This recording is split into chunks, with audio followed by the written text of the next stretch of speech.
My Facebook family, my Facebook family, we are finally live. So I think, I think there's a little mouse that's been trying very hard to put a spoke in the wheel of Curtis and and what he's wanting to share, because we have faced a lot of resistance in the universe. We've faced a lot of resistance sharing this story. So welcome tonight. Those of you who maybe were looking like, hey, it's 8 o'clock, Doc. Where are you? We are here. We are here now. Tonight is the first session of Sit on the Couch with Dr. Triphi.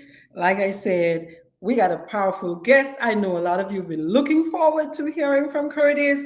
I'm going to pull him right on in a second because this man has got a story to tell. And I want so much to hear his story because what he's doing, I think, is a powerful way to empower our men in particular to use their voice, to use their voice, to use their voice to heal.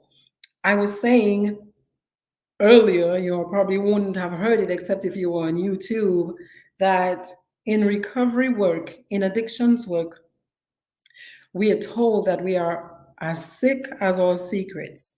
So the more we keep painful things hidden, is the more they have the potential to hurt us. And so that's why your voice is so powerful. Now, on this session, on this Sit on the Couch with Dr. Triphi, whomever shows up to share their story with us, they have a right to say as little or as much as they're comfortable with. That's how therapy works, let me tell you. So if you go into a session with a therapist, they're not going to force you to say anything you don't want to say. They don't want to force you to talk. They follow you. Good therapists follow their client, right? They're not overpowering you. It's really just an opportunity for somebody else to share your life with you, really, and listen to you in a way that they were trained to listen, to be able to support you. So, Mr. Curtis Abraham, welcome back. I'm so Good, happy. good evening to you, Dr. Trippi. It's Good a pleasure evening to be on your to couch. you. Yeah, say that again. I said good evening to you, Dr. Trippi. It's a pleasure to be on your virtual couch. Yes, sir. Yes, It sir. kind of Yes, feels like I'm at home right now. sir. Well, welcome. So, Curtis, I was saying a little earlier that Right. in Dominica we have a concept of a moose, which is like a little teaser, a little leprechaun, a little mythical creature Right. that kind of gets in the way of good things. The And I moss, feel right? like like a mouse. And Yeah. I feel like we've had a little mouse trying to get in the way of us doing sit on the couch. But we are listening to the mouse because we deal with higher powers here. That's Okay. right. That's correct. That is correct. So, welcome tonight. Welcome. And thanks for saying yes. Thanks for actually sparking this idea. Awesome. Awesome. Thank you Yeah. for having me too. Yeah. So, I was asking you earlier to share your story. Right. Tell us about you. What is your pastor story? How did that happen? How did the boy from Canefield become a pastor? Awesome. How does a coward from Kinfield become a pastor? You need to ask, not just the boy. Coward. Coward. So, can you It's explain a to people what a coward is? lot of people who know me in Kinfield would know me as a little coward, a little troublemaker from Kinfield. Mm. Well, first and foremost, before I actually transition into my ministerial aspect of it, I'm Mm-hmm. just going to give you a quick bios, right? Yes, Curtis yes. Abraham, for those who don't know, those who are viewing in Facebook land, Curtis Abraham from the island of Dominica, 41 Mm-hmm. years of age, been married for 20 years, been together with my wife for 23 years, right? So she Mm-hmm. knows all my bones. She knows exactly where I buried all my skeletons. She knows them, right? She knows the good, the bad, the ugly of me. She has seen me on my good days, my bright days, and my Milton days too, my Hurricane Milton days, right? Where I have been blowing things. So this woman has been with me, and I'm extremely grateful for her Mm-hmm. because as I look around and I scan, I feel like now that I'm getting older with more wisdom, more prudence, I can safely say that she is my rib. What do you She's mean by that? being my rib is that she fits. She fits perfectly, right? Mm-hmm. She is the person who gets me. She's the person who completes my personality. She's my rib, Mm-hmm. right? In terms of my upbringing, I was brought up in Kinfield to Zetman Baptist Abraham. Those who are from Kinfield would know me very well. Mm-hmm. I would not say that we grew up in a poor environment, but I can say we struggled a lot. Right? Finance wise, we struggled. The last of 5 boys, and we only had 2 bedrooms. Right, 2 bedrooms, and I always remember that. Right, a lot of times people forget where they come from, but for me, I always remember my humble beginnings. Mm-hmm. And being in that home, although we didn't have all of the niceties of life, all of the luxuries of life, I never felt like I was poor because I was bathed with love. Mm-hmm. I was bathed with acceptance from my parents and my siblings. And to me, that's all that mattered, right? Mm-hmm. So even if you had people from the outside with a totally different perception, it never really tinted my perception of my experience. Mm-hmm. Because for me, I never really valued my life on the basis of material things. Mm-hmm. I valued my life on the basis, and I'm looking at it from that angle, right? Yeah. Of course, now I'm seeing things broader, I'm seeing things more wholesomely. But from that particular angle, I was content to know that I grew up in a home with my mom and my dad present. And even if they were not always on good terms, I can say without a shadow of a doubt they loved each other, right? My dad, sadly, he passed away in 2020, right at the eve of COVID. Yeah, I'm sorry to hear that. You know, and yeah, thanks. Right at the eve of COVID, he passed away, and ever since he passed, like I felt like a part of me died when he died because I couldn't travel to Dominica. In fact, the first time I traveled to Dominica after he died was last year. Wow. What was that like to That not be able to go home to that bury? was I felt like he died twice. Tell me more. Could I put a pin on that still and then You kind of sure walk can. you You through sure can. You in sure terms can. of in terms Yeah. of my actual upbringing because Mm-hmm. it's a lot to unpack with those feelings Mm-hmm. because you know they have the concept where they say time heal all wounds, right? You would have heard that in Mm-hmm. your upbringing and probably you would have even used that as well. Mm-hmm. But I have a totally different perception. I don't think time heal wounds at all. Mm-hmm. I don't think so, right? Because while I was away, while I'm in Montreal, knowing that he passed away, accepting the fact that he passed away, I Mm-hmm. felt like I had moved on until I traveled to Dominica. You felt as if your life had continued, so to Yes, speak. Yeah. yes. Yeah. When Yeah. I traveled to Dominica last year, July, and I got to our home, my parents' home, I went into the house and I went into his room. Mm-hmm. And surprisingly, my mom had the room arranged exactly like how when my father was alive. Everything was in its place. Mm-hmm. Mm-hmm. Everything. She never threw anything out of the house. She kept everything the exact same place. Mm-hmm. And Doc, when I got there, I lost it. Yeah. I You said you lost it? What does that mean? I busted out in tears. Yes. Yes. I busted out in tears. I couldn't hold it back anymore because Mm-hmm. just to see that she honored him so much Mm-hmm. by keeping everything exactly how it was Mm-hmm. just brought me to the point of, hey, he's no longer there. Yeah. I Yeah. actually came to that realization and that juncture in my life that he's no longer there. I knew that when he died.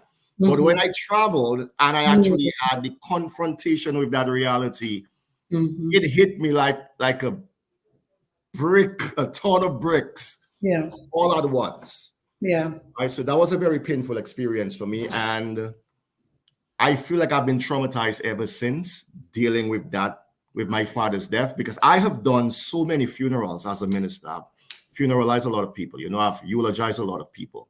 Mhm. And I mean, in seminary, they teach you what to say. You learn the different mechanics of how to counsel people, how to comfort people, especially in moments of bereavement.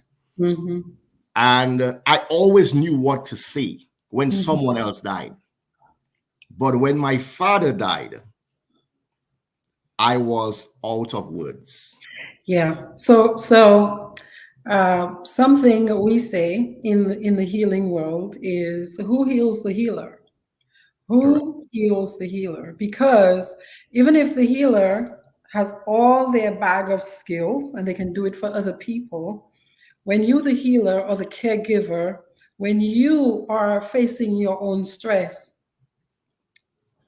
your plans go out the window. Your skills go out the window because sometimes the stress is so fast, it's so big, Right.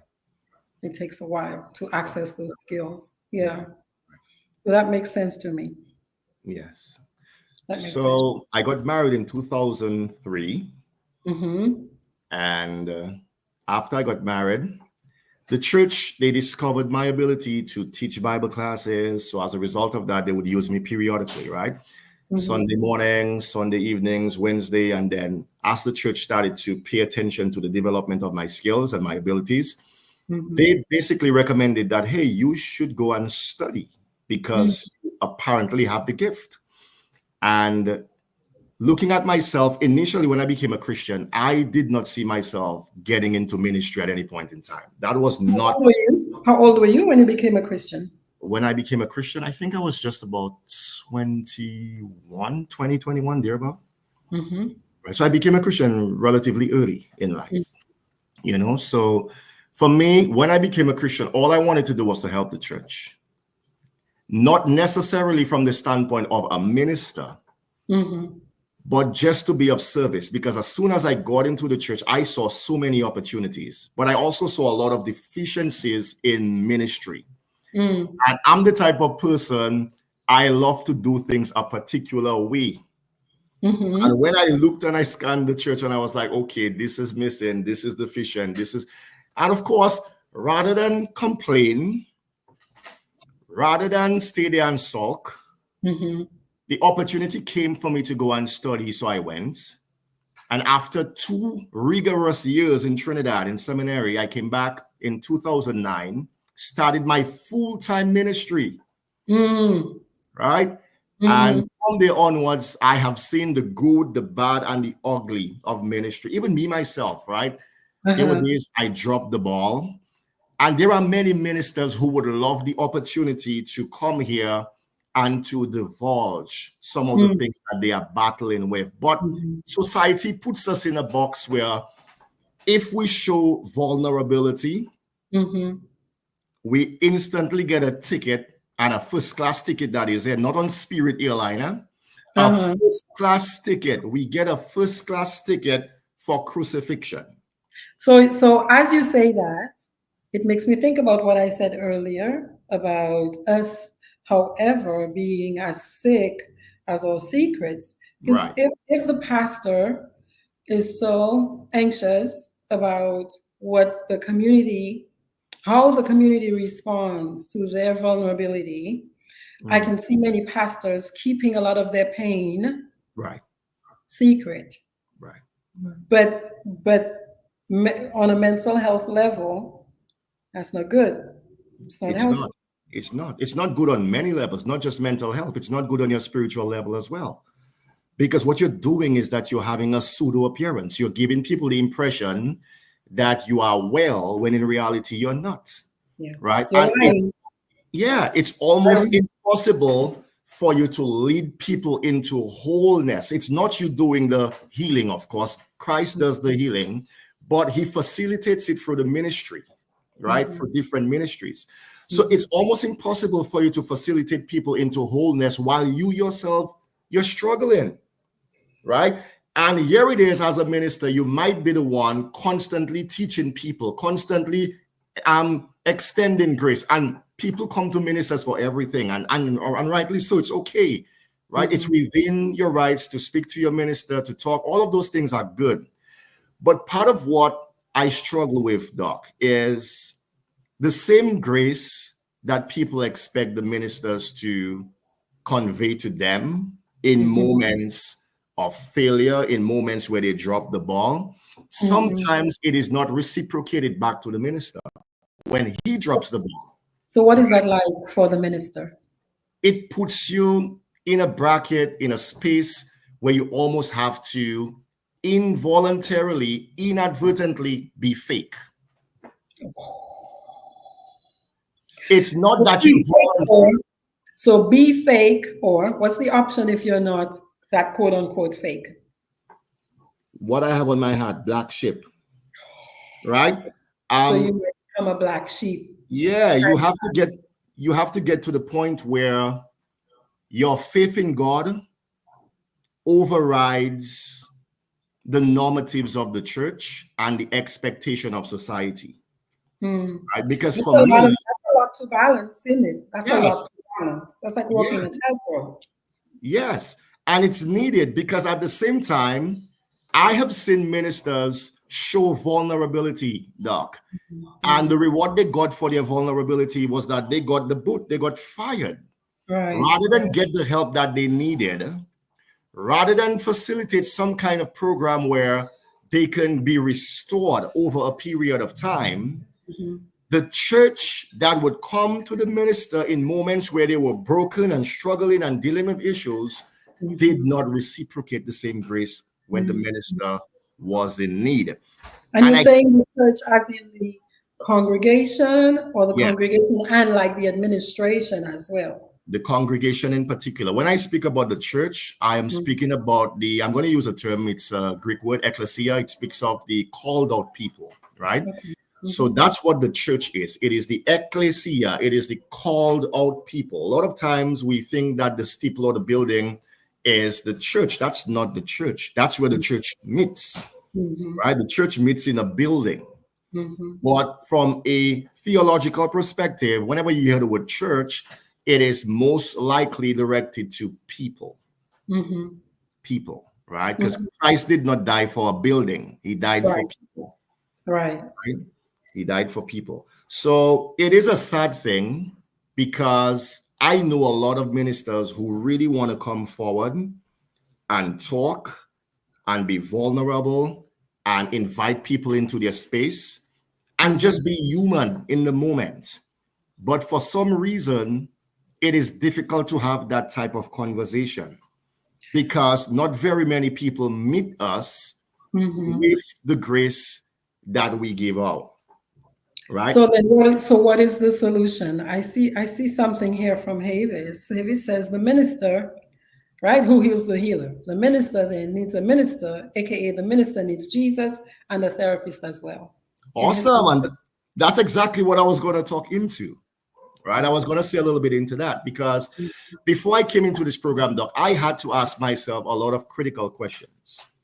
I'm not the type of person to jump into things haphazardly. Right. I am extremely calculative. I am very careful when I jump into things.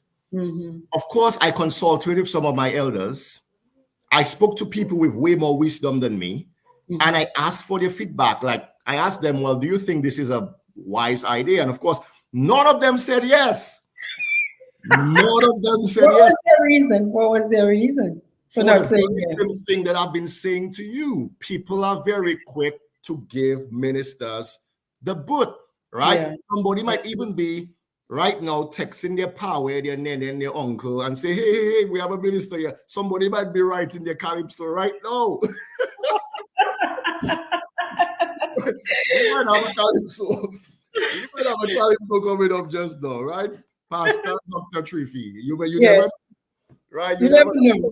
You never know. So that is how it is for the most part.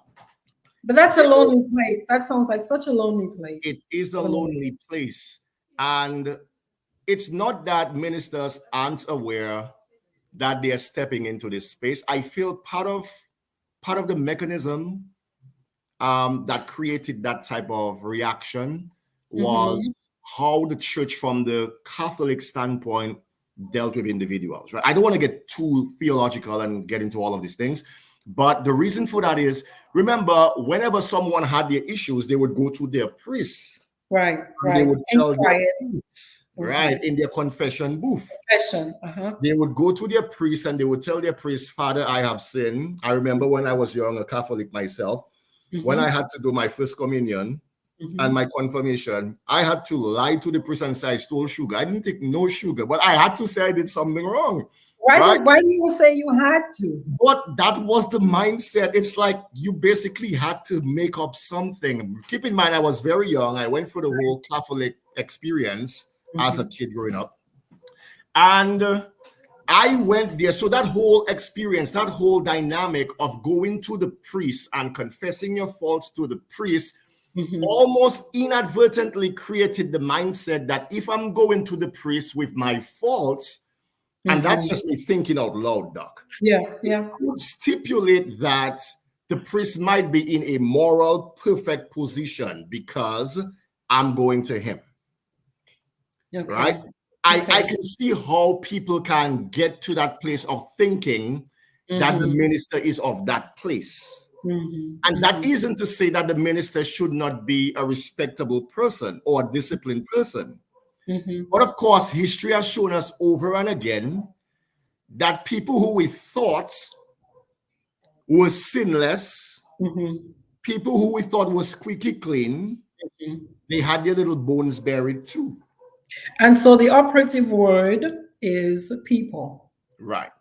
People are imperfect, aren't they? People, Right. regardless of position, skill, name, whatever it is, yeah, they cannot be imperfect. They cannot be perfect. Correct. Yeah.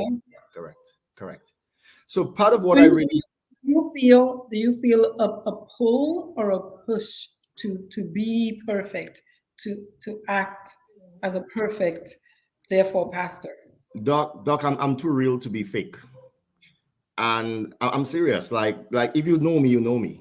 Right. Mm-hmm. I'm too real to be fake. I don't have time to pretend. I don't have time to play games with people. I keep my circle very small, but the people who are in my circle they will tell you that Mm-hmm. Curtis don't play games. That he is what he is.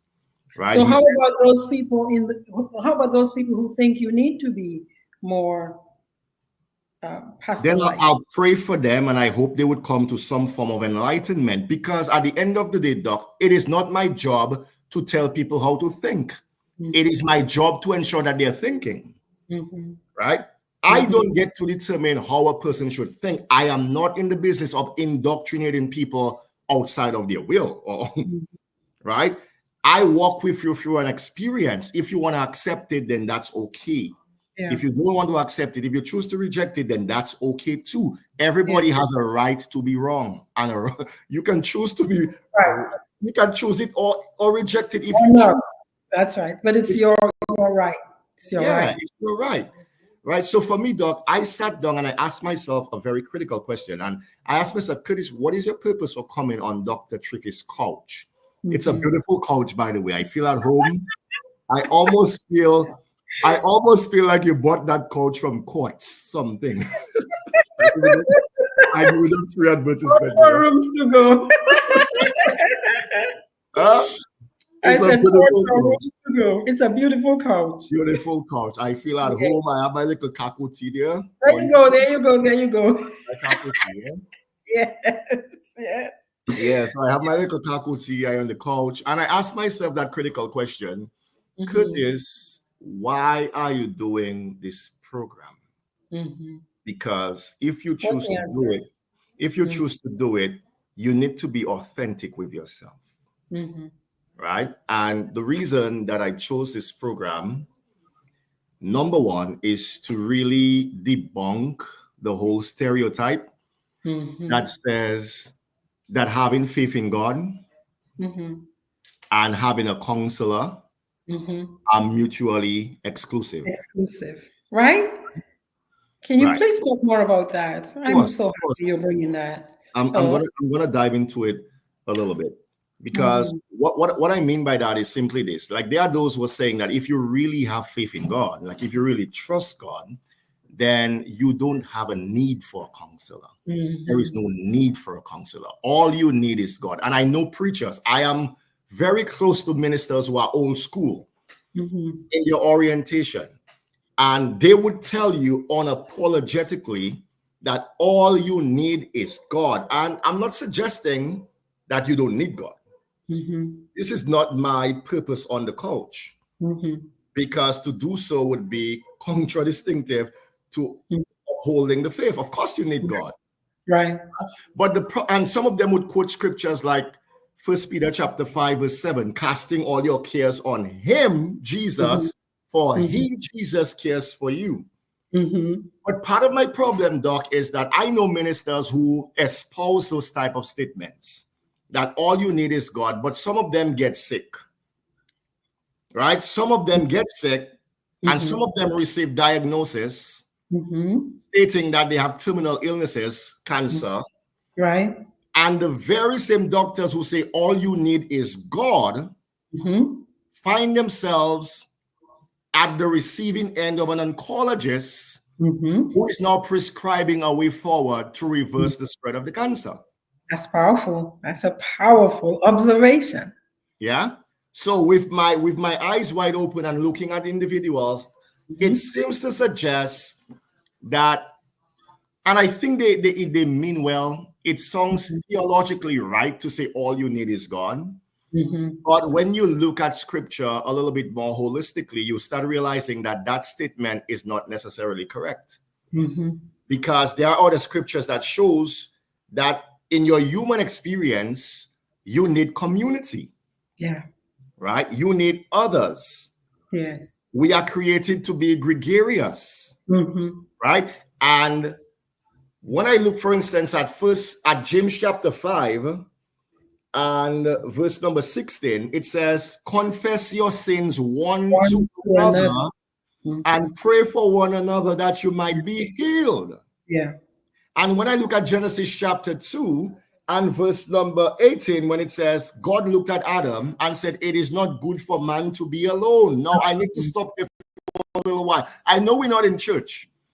I know we're not in Sunday school, and I don't want this to be a Sunday school session, because we are here to really unpack my issues with PTSD and ministry and so on. But just to create the context to get you to see why I'm here. And the platform. You're building the platform that we can stand in. Yeah. Yes, and for the listeners to get an understanding of why that position of saying all you need is God is really not consistently flowing with the Bible. Because when God looked at Adam, Adam was by himself. By him, God created Adam alone, but Adam was in fellowship with God in the spirit. And while he's in fellowship with God in the spirit, God is saying he's still alone. Yes. Right? So it is perfectly possible for you to have fellowship with God and still be alone. So here's the thing. People like me, we see that on our couches. We see faithful people who have 100% faith in God, but who come to places of pain where prayer is not enough. Right. And listen to that though, Doc, because Adam is connected to God in the spirit. He has fellowship with God, and God is saying it is not good for him to be alone. The question is, why is God saying that? Then I ask myself the question, well, who exactly is God? God is Father, Son, and Spirit. He is a trichotomy, which means that three persons make up the Godhead, the one God, which means that God is in a constant state of community. So if we are created in the likeness and the image of God, and God is in a constant state of community, then of necessity it tells us that we too should be in a constant state of community. God created us to be in community, because that is how we get the full of expression of ourselves. God's fullness in expressing himself is seen in his Father, Son, and Holy Spirit being. Yeah. When he said he loved us, Dr. Triphi, none of us knew what that love was like unless Jesus died. Right? So the Father said, he's preaching tonight. Oh my gosh, like it's Friday night and I'm not here to have a revival. I'm here to talk. I'm trying my best to contain myself, but I want us to see this thing clearly, right? When the Father said he loves, the love became manifested or realized when the son died. Mm-hmm. As humans, if we decide to stay on Gilligan's Island by ourselves, Mm-hmm. or on Patmos by ourselves, if we decide to isolate ourselves, then our existence becomes limited. Because it is through my interaction with you, Dr. Triphi, and your interaction with me, that is when I start learning new concepts. That is when my expression of life is broadened. That is when I start to see new things, new ways. I can think new thoughts. I can get new ideas. My life expands Becomes bigger. through community. Becomes bigger. Yes. Yeah. So I believe in that. With that being the case, the question is, do I believe God can heal instantaneously? Yes, he can heal instantaneously. Does he always heal that way? Absolutely not. Mm-hmm. Sometimes God heals progressively, and he does that through people. Mm-hmm. He does that through individuals like you, the oncologists I spoke about. Mm-hmm. Because if we are the body of Christ, then it means that all of us play our God role in the God dynamism. And to some, he gave the power to. Exactly. Exactly. You preaching back to me now. So with that being the case, as I close for that little segment, it is perfectly fine to have God and a psychologist, and having one or the other or both does not negate your faith. Absolutely. It does Absolutely. not negate your faith at any point in time.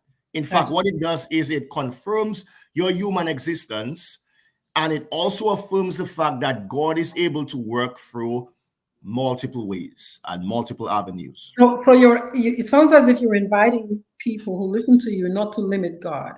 That's exactly what I'm doing. That to think that all you need is God and you don't need people is to go against why God made people. Mm-hmm. And the nature of God, who is limitless. Yeah, if all you needed was God, God would not make people. Yeah. Yeah. Right? The reason he made people is because his expression of himself is for people. Mm-hmm. God heals for people. The information you got, Dr. Triphi, that information existed long before you were alive.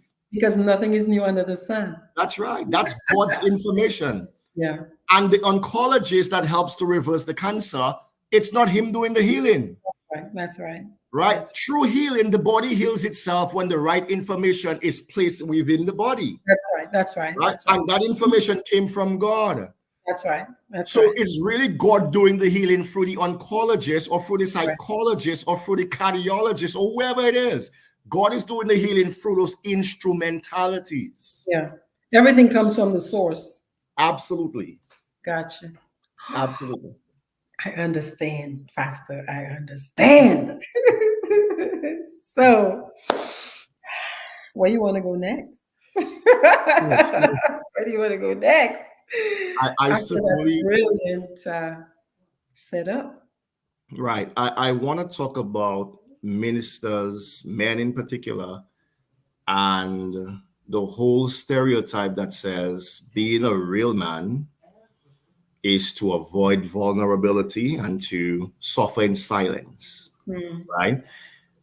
You spoke about stoicism, and that whole concept is, I mean, if God wanted us to be stoics, he would not give us feelings. Right. People listen to all types of philosophies without really exploring the tenets of those philosophies. They don't question it, they don't investigate.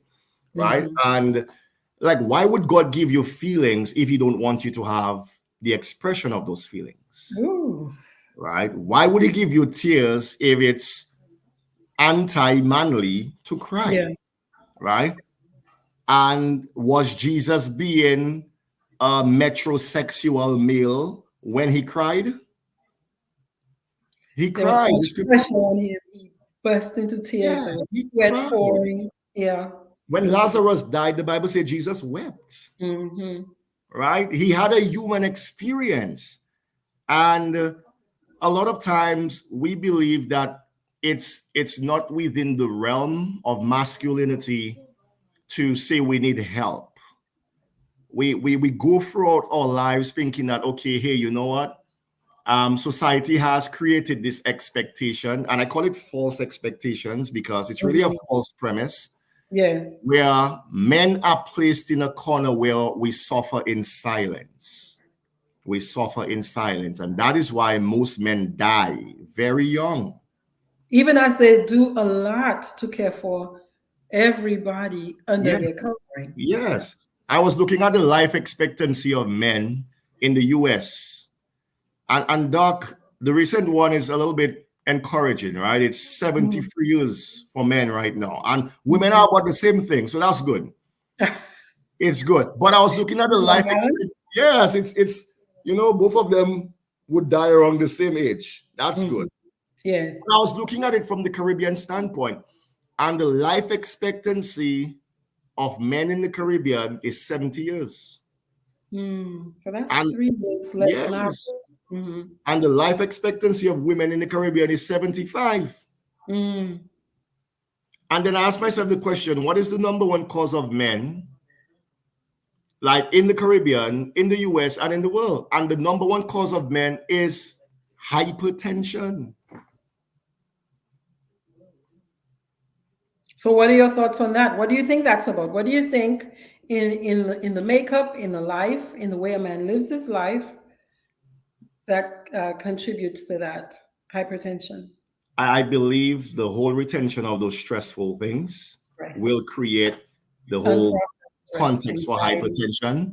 The fact Hmm. that men do not, voluntarily give off what they're struggling with, they hold everything in, Hmm. and they feel like talking and being vulnerable puts them in a bracket where they're no longer men. All of those things they bottle up after a period of time, and that will affect you.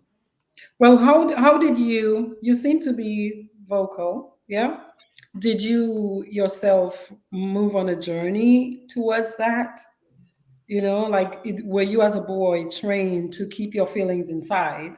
And then over time you figured out, well, hey, I can do both. You know what I mean? I can be a man Right. and strong and still be expressive. I can still share what I'm feeling. Right. Absolutely. In my context, my dad was one of the old defense force, right? Mm, He had a military background. yeah. I very seldom saw my father show expressions, except when he was really angry, Mm. So right? the emotion that he showed that you could see was anger. Yes, Yeah. my father would deal with things and very seldom speak about it. Mm. But part of the thing is that when we keep those negative emotions inside of us, Doc, one person said it's not what we eat that kills us, it's what that eating us, Yep. right? Yep. Yep. It's not so Yep. much what we eat that kills us, but it's Yep. what is eating us. When we Hmm. keep those negative emotions inside of us, they can fester into cancer. They do. There are many theories. There's some medical theories that stress, yeah, is Yes, a big culprit in a lot, if not most of our illnesses. yes, Mm, absolutely. Right. So for me, I was taught to take it like a man, mm, keep my face together, don't show emotions. The mhm. whole stoicism thing, that was basically the foundation and the background that I was brought up in, a very militant type of thing. That changed when I started exposing myself to information, dealing with other people who themselves were taught in various disciplines of life, Mhm. and just looking at life holistically. Like I'm very inquisitive. I am not one to accept people's position unless and or until I prove it. Mhm. Until you get your evidence. Yep. Yes, I Yeah. have to prove it. Like I'm very difficult to be with because I will question everything you say. Mm, mhm. Right? Because I don't want to stand on your fallacy. I want to stand on something that can stand the test of time. Mhm. I don't want to invest my time into something that's going to crumble when I'm expecting it to hold me. Right. Right. So as I went through different transitions of life and opened myself to various disciplines and learning, I started realizing that it's perfectly okay to have a human experience. And when I looked at Jesus, who is the author of our faith, having a human moment and showing what the world considers weakness, Mhm. Mhm. right? He showed that as strength. And it Yeah. almost solidified what your friend Dr. Thema Bryant spoke about, Dr. Thema Bryan said that true strength lies in the admittance that true strength lies in the admittance that you feel weak at times. That you're a human being. Yes. That you're a If you human always feel strength is that I'm always composed, I always have it together, that's not real. That's not a real That's life. fake. That's fake. That's posturing. That's That's not a real posturing. life. You don't always have it together. And it's okay to say, hey, I'm down today. It's okay to say, hey, and my wife taught me those things too. I forgot that element of it. My wife was very instrumental in me tapping into my emotional existence, because she would say to me, babe, you are not talking to me. You're not expressing your emotions to me. I don't get to see and experience the whole you, because There I you know go. you're hurting. She would say, I know you're hurting, but you're not saying anything. And we were taught to take your licking and keep on ticking. Yeah. Right? Yeah. That's how we were taught as ministers. Take your licking and keep on ticking. But my wife now, who would have to deal with the aftermath There you of go. of all of the bad experiences that I had to go through ministry-wise, she's looking at me and she can feel my energy. She knows I'm hurting. Yes. And she's saying, babe, you are not talking to me. You are not expressing yourself to me. You are not letting me in. I do not get to get inside of you to see what you're battling with so I can help you. I can support you. Yes. This is so powerful. So that little thing right there is the root of many separations and breakups. Because what happens is one person might be having so much pain, but they're not releasing it, expressing it to the other person. Right. So imagine it's like their house is on fire, and sometimes by the time they do share it with their spouse, they're already on their way out the door. They've already shut down so badly. Yeah. So that's crucial. Right. That's crucial. And it's very important. It's very powerful that you, it seems, use that as an opportunity to stretch outside of your comfort zone. Right. And grow and try this uncomfortable thing. Right. Because, yeah. Right. Right. And for me, Doc, I recall when I just started ministry, just to look at the more my damage experience in ministry. I recall when I got into ministry, I never had someone who was directly assigned to be a mentor over me. Most of the things I learned them through trial and error. Most of the things. You right? say that, say why you think then that having a mentor or a guide is important. I think it's vastly important, because through a mentor, you don't have to go through all of the failure things, all of the downside things that you would go through. With a mentor, he protects you or she protects you from having to go through those experiences. Yes. So those minds, you miss the holes that you could fall into. Yeah. That's right. There are minds that they don't blow up in your face because they can tell you, hey, look out for this, look out for that. Yeah. Yes. They fast track your growth. Yes. And for me, I didn't have that. I had to learn those things on my own. And think of me now with my background and all those things, getting into ministry. I don't have somebody mentoring my ministry. I have to go through it on my own. Well, God is there with me, of course. I'm praying, but you always need someone who is more experienced to help you to walk through. Community, people. Yes. The ministerial experience. So for me, when I got into it, I started, like I would, I'm having issues with members of the church, with my wife, with my family. I'm having issues, and I would voluntarily, like there was this one guy who I was really close to him, and I would tell him some of the things that I was dealing with, Doc, because I trusted him. I felt like that guy was somebody I could confide in. And after doing so, I found out that while I'm confiding in him, all of my secrets were being transferred over to other individuals. Things I said to him in confidence, right? Like I'm having my personal struggles and I'm trying to get help. I'm trying to get someone that I could bounce my views on or from, thinking that I could trust him. Keep in mind that I'm younger at the time in ministry. I do not have the experience. I'm wet behind the ears, and I'm just feeling my way through. And here am I talking to this guy, thinking he has my best interest at heart, only to find out that he's taking my information, judging me behind my back, saying all types of, vitriols about me and all types of things, and putting me in a situation where I was almost blacklisted in certain things. So Right? what you're saying is, there you are, you finally take the risk of trusting Yeah. somebody with your deep feelings, right? You're busting out of the stoic mode, Yes. and you get a betrayal experience. Of course. Of course. And that happened on a few occasions, to the point On a where few occasions. Wow.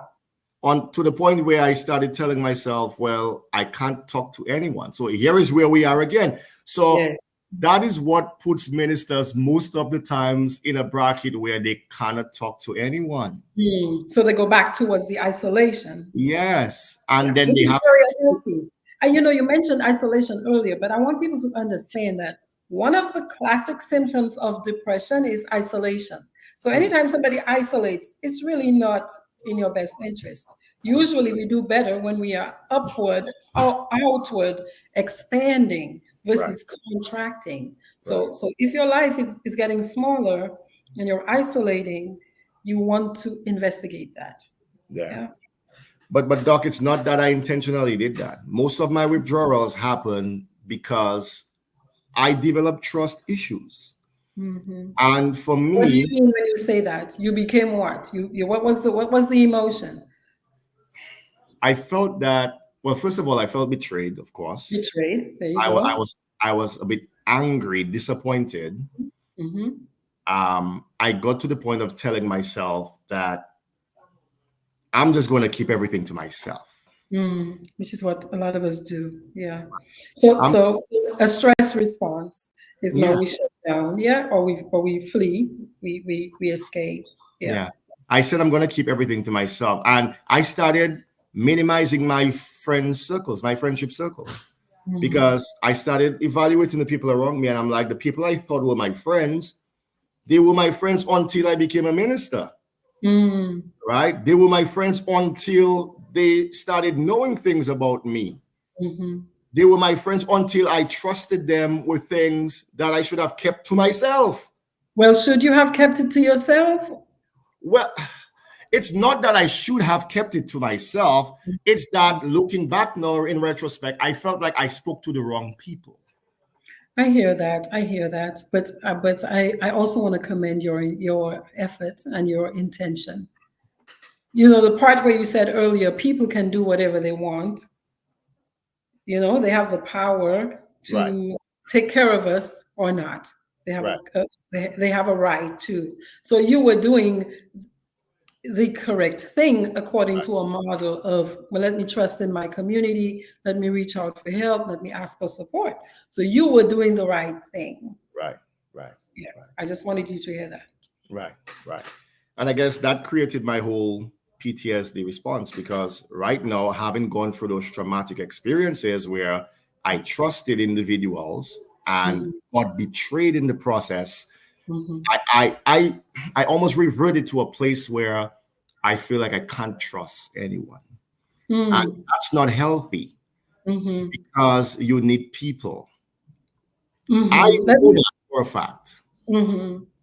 I So know what that. you what you're saying is, based on that pain, you retreated. Yeah. So your stress response was to retreat. Right, Yeah.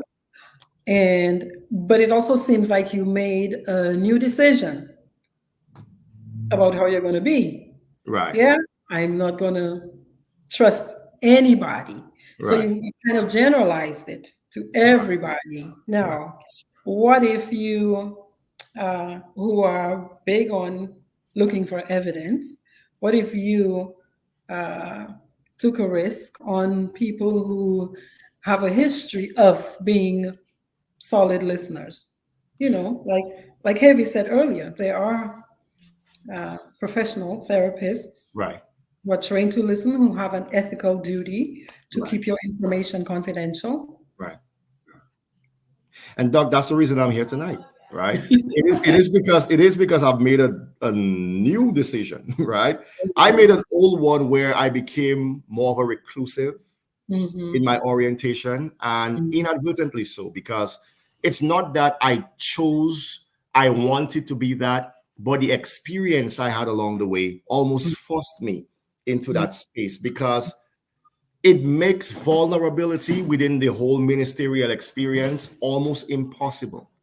Yeah, and that makes complete sense to me. That's actually a wise, it's a wise decision to retreat and reevaluate. Well, how will I do this as I move forward? So that Right, makes 100% sense to me. How will I do this in a different way, in a more efficient way to guarantee, as best as I can, a better chance of, yeah, right, right. yeah. So again, it's not it's not the decision that is celebrated by a lot. In fact, many people is like, Curtis, don't do this, don't go on this program. It makes no sense. Da, da, da. But I'm the type of individual, I'm a black sheep, right? I'm a black sheep. I, Uh-huh. I make the decision I feel that's best for me at the time, Mm-hmm. because I'm the one who need help. Mm-hmm. And I don't want to be in an environment where I feel constricted and restricted, and Mm-hmm. I'm not being my genuine, authentic self. Yeah. So when I spoke to you, I mean, we consulted initially, and then when I spoke to you about the possibility of doing this, I know, and as I said that to you, I said that might be like the Cat Williams and Club Shay Shay version of your show, right? That might be like the one that breaks the internet kind of thing, Club Shay Shay, Cat Williams type of thing, because we're going to get into different areas of discussion. Of course, I will. I'm going to use wisdom, but we're going to get into various aspects of the discussion, various aspects of my ministry, and unpeel those things Mm-hmm. as much as I would allow you to, of course, Mm, public, like, there you go. As little or as much as you feel as comfortable. much as I would allow you. Vanessa has a phrase. She's actually got a book that she calls "Unpacking My," you know, ish is the word. But this is exactly, you use the word unpeel. She uses the word unpack, and it's a powerful and necessary task for the adult. Yes, yes, It's a necessary task for the adult. yes, yes, Yeah. yes, yes. So how little or how much do you want to say, and where do you want to start? Is there something you want to ask me to help you process? We will get into that, I guess, for the subsequent discussion. Mhm. I kind of feel like I have said enough to create the platform for just tonight's Yes, presentation. yes. I will go back and reevaluate a few things and Mhm. look at the areas that I feel strongly about, areas that Mhm. I feel needs to be brought forth and Mhm. probed into, and see where I need some kind of clinical help in those areas. And Mhm. part of the reason I reached out to you, Doc, is I've been looking at your program and I'm like, okay, this woman knows what she's doing. Mhm. She seems to be very poised in the way that she navigates her discussion and navigates her thoughts. Mhm. And that's part of the reason I chose to reach out. A lot of people from the outward looking in, because I'm in a place and a space where I'm dealing with my PTSDs from Mhm. ministerial experiences, I Mhm. have chosen to stay in a reclusive posture and position. So Mhm. they have misdiagnosis and misconceptions. Oh, he don't want to deal with people. He don't like to talk to people. He standoffish. He aloof. But they Right. never take the time to ask themselves the question, why is he like that? And usually there's a why. Usually Yeah, there's a why. Mhm. because the people who know me before that experience would tell you that's not Curtis. Something Right. happened somewhere. Mm. Something happened somewhere that created a diversion, Mhm. right? Mhm. Mhm. And the question is, what happened? Yes. What happened? And I guess that's where you come And in. what you're saying is, next session, Curtis will share what happened, as little or as much as he feels comfortable sharing. Is that what you're saying? I suspect you want them to make a calypso about me. I suspect I suspect that is the aim. That is the aim of your program. Well, Calypso, making Calypso was one of our collective ways of, we were having group therapy, with our Calypsos. I know We it. would all process our drama Doc, and our trauma. let me tell you something. Doc, I'm in my 40s now. I'm in my 40s now. I'm at the place in my mind and in my development where, and I'm saying that not as a cheap shot to anyone. I'm saying that as a real representation of who I am. Yourself. I'm going to be authentic with myself. I don't mean to offend anyone. I don't mean to rub you the wrong way. But God's thought of me matters more than anybody's thoughts of me. I'm at that place in my mind. Whatever you think about me, that's your business. You have a right to it. Yeah. Whatever you choose to think about me, that is not going to derail me. It's not going to stop the money coming into my bank account. No, it's not going to stop me from growing. It's not going to stop me from loving my family. It's not going to stop me from being a good person. It's not going to stop me from all of those experiences. That is your thought. I respect your thought, and I will treat you accordingly.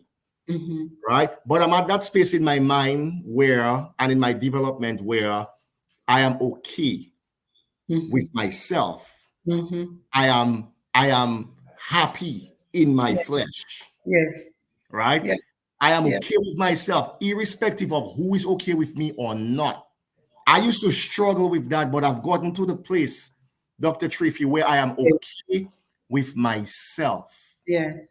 Right? Not saying that to suggest that I don't want to connect with people, because I do have friends. But I am not going to be derailed, or I'm not going to be removed or sideswayed by anyone's opinions of me. You have your opinion, that's okay. I respect you. I will treat you as a human. I will do my best to be cordial. If I can assist, I will. But I just know who you are, and I will respond to you accordingly. That is for me, that is one of the most powerful adult levels of understanding anybody can get, because it frees you up from all of this overthinking, all of this, well, I'm not going to, or I'm going to because of so and so, and it's hurting me. It is one of the most powerful positions I find. Yeah. And I think as we grow, the encouragement, the invitation is to get there. The invitation is to get to a place in your life where you see it and you understand, hey, I have until I'm in my 40s. If I go according to the research, 73 score and 10, and I'm out of here. So I have to choose with intention how I'm going to live these other 30, 40, 50 years. Yeah. Yes. Thank you so much. Thank you. Yeah. I think I'm going to park my vehicle right here and turn off. I appreciate you so much for likewise for making that choice.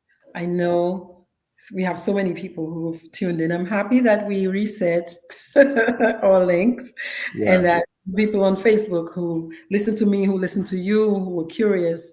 I'm happy you all are here. I see my big sister. Is that Mommy Pat? That's right. Mommy Pat is on there. Good night to you, Mommy Pat, all the way from Montreal. And look, and Ricky's here. Hey, Ricky, what's up? Yes. Yes. You please God, and that's it, Curtis. Thank you, Mommy Pat. Yeah. Marshall says it's better late than never. Marshall, there you go, Marshall. You finally get to listen to something that we're doing. Yeah. Vanessa, so I wanted you to read this and give your thoughts on it. So this is from Vanessa while we were talking earlier. She says that scripture also says that faith without works is dead. And we were talking about the fact that many of our people of faith have anxiety about reaching out for mental health support. And she says, you may believe all you want, but there has to be work done on your part. The work may be, and not limited to, getting therapy, seeing a doctor, exercising. I mean, you can't have faith and just say, well, I'm going to eat any kind of bad food I want and expect to be healthy. So what are your thoughts on that? I believe that when we talk about faith, like the word faith pistis, which basically solidifies belief, A lot of Mm-hmm. times we have this theoretical idea of what faith is. Like it's just Right. some idea we have in our head. Right. But real faith, as Vanessa alluded to, is a connection, a direct connection between head and hands working together syncretistically. Head and hands. Head and Yeah. hands, right? So where there is an idea, there has to be a manifestation. That's That's faith, right. Yeah. right? You got to do the work. Yeah. Yeah, of course. Because I was giving my kids the illustration of how faith works. Like when we left Saskatchewan to come to Montreal, the drive took us like we took 27 hours driving, Yeah. right? And I said to them, this is how we can illustrate faith because we had never been to Montreal before, Mm-hmm. but we used our phone that we trusted and we put in the address that we wanted to get to on Google Formula. Mm-hmm. and a reliable map came up. We had Mm-hmm. never been there, but we trust that the satellite information is correct. Mm-hmm. So, because we trusted the information that we got on the phone, we decided to follow. And when Mm-hmm. we followed, we got to the destination that it prescribed for us Yes. safely and reliably. So that's how Yeah. faith works. We believed it with our head, but we Yeah. had to do the application of that Yeah. faith. We had to put it into practice. So there Yeah. has to be a theory and a pragmatic expression, a A practical expression. doing. A Yeah, doing. Yes. You have to know it, understand it, but do it. yeah, I notice, and as you're describing this experience of leaving Saskatchewan and getting to Montreal, at any point along the prescribed path, you could have decided, boy, that's too much for us. We're turning back. true. Boy, we're going somewhere else. Yeah. But you got to stick with the plan and the focus if you That's right. want to get result that you really intended to get. That's right. That's right. That's right. Mhm, mhm, So Vanessa is absolutely correct. If I say I need help, like I can go to the gym and have all of the plans to lose weight. But mhm, if I go in the gym, look at the equipments, take pictures of them, and mhm. never put in the sweat equity, I'm not going Yeah, to get in shape. I'm not going to lose weight, that's it. right? I have to put in the application or the manifestation of my belief, and that's when I get the results. So faith is really a direct connection between head and hands working together Mhm. syncretism. Yes, yes, yes, yes. Can't be just one, can't be just the other. We've got to mix them, match them. Yep. Tizier says, Bienvenue à Montréal. Ah, Yes. yes, yes. Awesome, awesome. Marshall says there is always something we have to do, That is correct. That is correct. even when faith is in God, because that's a different experience. Like you Yes, said, it's a head thing to say, yes, well, I'm just going to pray. I'm just going to pray about losing weight, but I'm not going to focus on the other things that have to be done, like the formula. There's other parts of that whole process. So I say correct. that a lot because we are body. So the body must be engaged. It's the That's right. doing part. Yeah. That's Body, we're mind, and we're spirit. that's If right. your mental health is not good, eh, Yeah, just praying about it is not going to fix many issues. that's right. And God doesn't want you to sit there suffering because He gave you tools, He gave you access, He gave you community, He gave you resources. Right. Yeah, Right. that's what I hear Awesome. you saying. Awesome. Awesome. And I want to thank you so much for saying as little or as much as you wanted tonight. The pleasure was all mine, Dr. Triphi. The pleasure was Yeah. all mine. It was I really want good to, being on your call. you did a fantastic job. God Not is that good. you were performing, right? But just you were being here with us and in many ways for us. In many ways for us, because I know many men will listen to you and perhaps accept the invitation to share themselves more, Right. share their feelings. Your feelings are who you are. Right. So if you're not sharing your feelings with your spouses, with your children, Right. they never really get to know you. And many of us have those experiences where we say, I really didn't know my dad. He'd come home from work, sit in this couch, watch Yeah. his TV, read the paper, read a book, and I didn't know much about him. Yeah. And we can create much more wholesome experiences for ourselves and each other. Right, right, right. Here is TCA. She says she saw a therapist after her mom's death to help her process it. It was Wow, a good experience. wow, wow.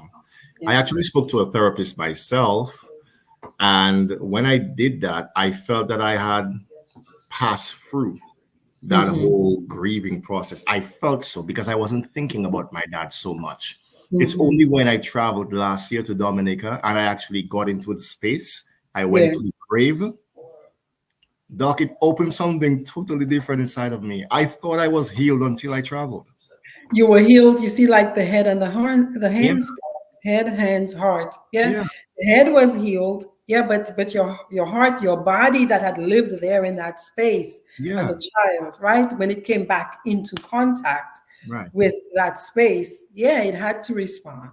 right, It right, had to respond. right, right, Yeah, right. and it's part of the Yes. healing So journey. thanks. Yeah, it's part of the Thank you healing. for having me. Yes, sir. You're And I'm very welcome. grateful for the viewers as well who came on, and I hope that they got something throughout the process. All right, y'all. So next Friday, Curtis, are you on for next Friday? Are you If comfortable? I'm alive and well, Yes. So if we're alive and well and happy and blessed, next Friday, same time, we will continue with session 2. Yeah. awesome, for sure. And I want to take this last comment. Marshall says, thanks for the few minutes. Faith seems to stand out above all. So take that with you all. Okay. Peace. Nous te parler en autre fois. Awesome, awesome.